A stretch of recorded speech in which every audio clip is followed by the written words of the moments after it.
Hello everyone, my name is Omobolade Badiwa. Most people call me Mo. Welcome to HR Bands by Mo. The topic for this new series is being of influence in whatever organization you find yourself.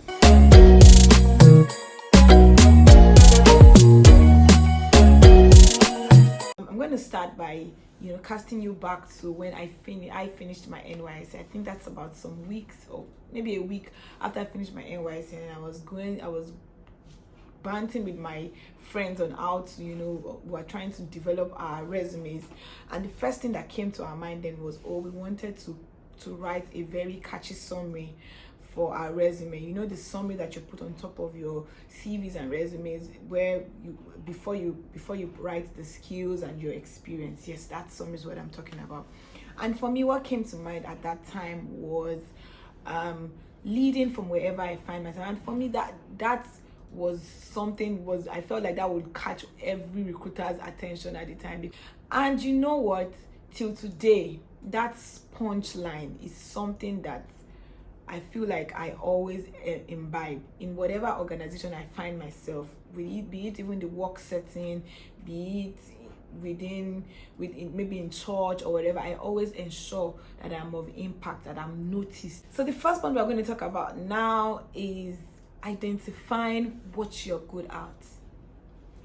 In HR, we call it the competitive edge. That is that thing, that part of your work activity, of the work process of your team, of your unit, that if they are going to call somebody, they are going to call at least the first two people, your name would feature. What is that thing? If you haven't identified it, I would want you to go back and identify those areas that you are good at. Identify those areas. You now need to check if they are going to drop a scale of those that are very good and very knowledgeable and those that are experts in that activity. Would your name feature as top? Would your name feature as number one? If the answer is no, then you now need to, this is where the homework starts, because you now need to go back and look for how you will sharpen yourself. Now, the thing about it is that you might even be better than the person that is number one, but it might just be that it might not be visible to the eyes. So you now need to make yourself visible. Make people know. Let people, at every given opportunity you have, let people know that you are good at this thing. So that if they are going to, even when you are not there, if they are going to call somebody, if they are going to pick somebody for that activity, you will be number one. You'll be the first person they will reach out to.